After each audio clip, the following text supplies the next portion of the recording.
Subhanahu wa Ta'ala, Tuhan yang Maha Pengasih dan Maha Penyayang. Karena atas izinnya pada hari ini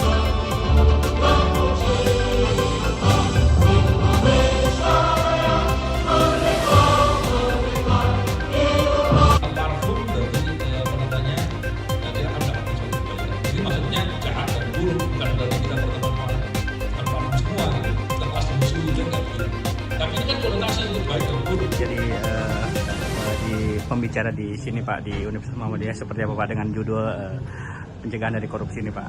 Ya, saya pertama bersyukur mendapat undangan dari UMI untuk menjadi keynote speech dalam rangka rumusan kebijakan publik dalam rangka penanganan atau pencegahan korupsi di Kabupaten Sukabumi. Dan alhamdulillah kita bisa bertemu berbarengan dengan Pak Novel Baswedan, maestro kita yang tentunya sangat kita idolakan dan sangat kita dambakan. Kemudian beliau adalah penegak hukum atau aparat penegak hukum yang sangat berintegritas.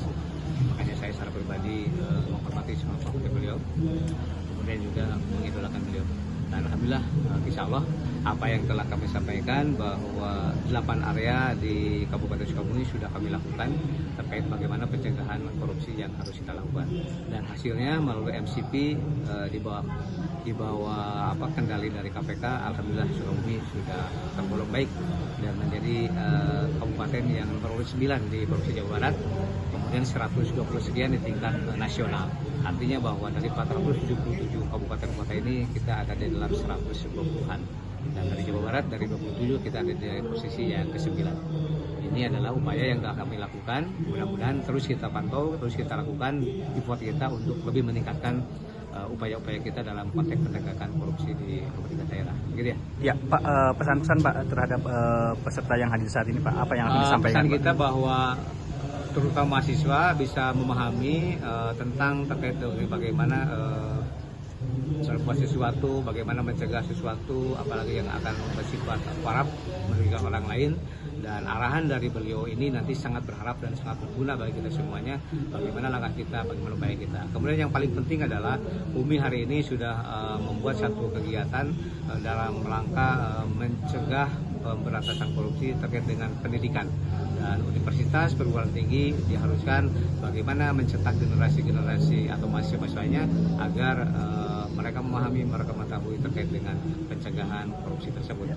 Terima kasih Pak. Ya Pak, jadi pembicara di Universitas Muhammadiyah tentang pencegahan terhadap korupsi. Seperti apa Pak sih saat ini Pak? Ya, jadi begini. Tema hari ini bicara terkait dengan integrasi kebijakan publik untuk mendukung pencegahan korupsi. Itu bagus sekali ya. Apalagi ini forum dilakukan di mahasiswa ilmu administrasi. Tentunya kita berharap bukan sekedar kita berdiskusi, tapi kita berharap mahasiswa UMI bisa kemudian mengimplementasi yang dikehendaki oleh negara, oleh pemerintah, yaitu peran serta masyarakat. Karena dengan begitu kita berharap kemudian namanya mahasiswa ya, akademisi, mereka kan tentunya kita harapkan bisa kritis, berpikir kritis, dan peluang untuk bisa memberikan dukungan dengan cara memberikan pengawasan dari pihak masyarakat itu menjadi penting. Bayangkan kalau kemudian ke depan mahasiswa UMI mengambil riset terkait dengan upaya pencegahan korupsi atau meneliti praktek-praktek korupsi yang terjadi di lingkungan kita, tentu akan sangat membantu pemerintah untuk bisa memperbaiki diri. Dan kita tentunya semua berharap, kita semua tahu bahwa praktek korupsi menyulitkan kita, mengganggu terjadinya kemajuan dan kesejahteraan masyarakat. Dan kalau kita bisa meningkatkan peran serta masyarakat, ya semoga paling tidak para koruptor takutlah, atau paling tidak orang takut berbuat korupsi. Ya. Dengan begitu kita bisa mendapatkan kemajuan dan kebaikan. Ya, kesan-kesan atau pesan terhadap para peserta di sini Pak. Ya, tadi sejak saya hadir, saya melihat para mahasiswa dan tentunya para dosen ya, mereka sangat antusias dan betul-betul bersemangat. Ini poin penting ya, karena tentunya ketika kita antusias dan bersemangat, tentunya kita memberikan perhatian yang baik, yang cukup untuk terkait dengan isu pencegahan korupsi.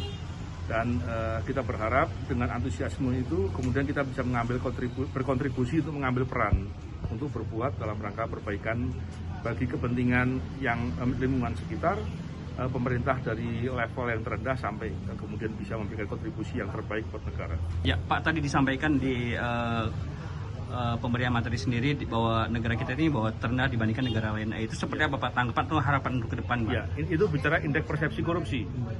Indeks persepsi korupsi kita di tahun 2014 itu 34. 34 itu rendah, tapi kemudian meningkat terus secara berjenjang hingga sekitar 2019 itu sampai nilai angka 40, bayangkan. Dan kemudian setelah itu ternyata dengan lemahnya KPK itu berdampak dengan turunnya indeks persepsi korupsi sampai di level kembali 34 hari ini. 34 itu di bawahnya Timor Leste, bayangkan.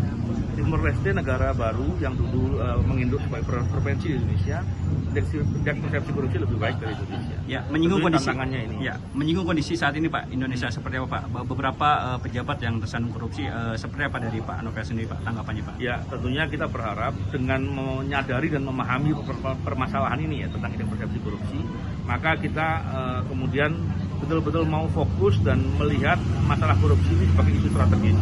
Dengan begitu, kalau semua orang mau peduli dan kemudian pemerintah mau meletakkan itu sebagai kebijakan strategis, kita bisa perbaiki.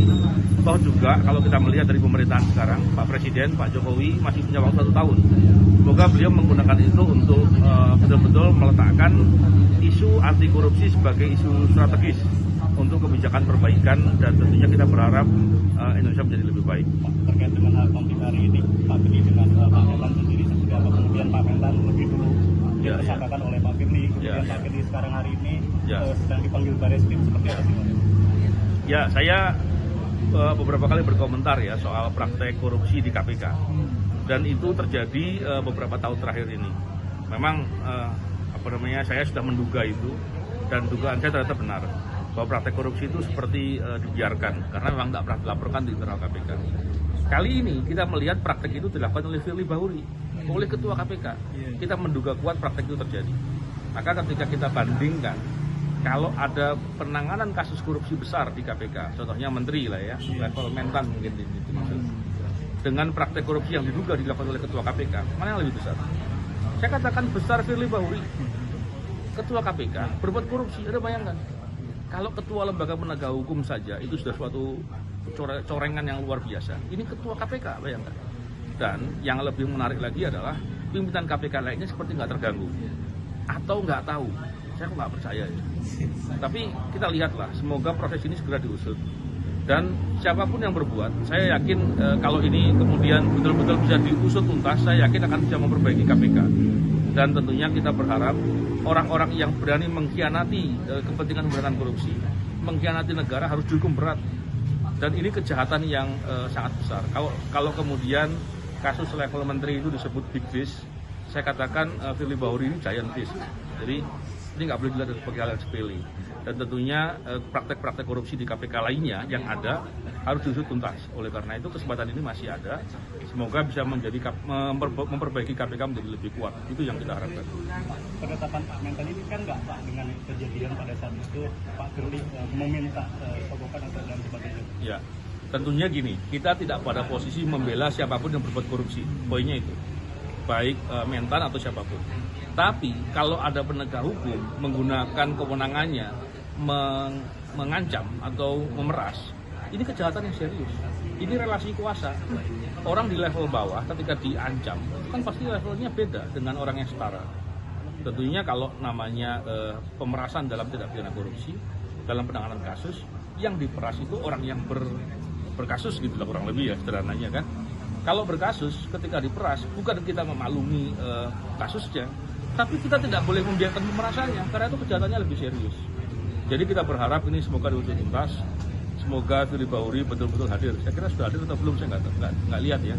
Tapi saya kira dengan hadir kita bisa lihat apa sebenarnya terjadi. Dan kalau benar perbuatannya itu ada harus dihukum berat karena ini kejahatan yang serius menurut saya. Oke?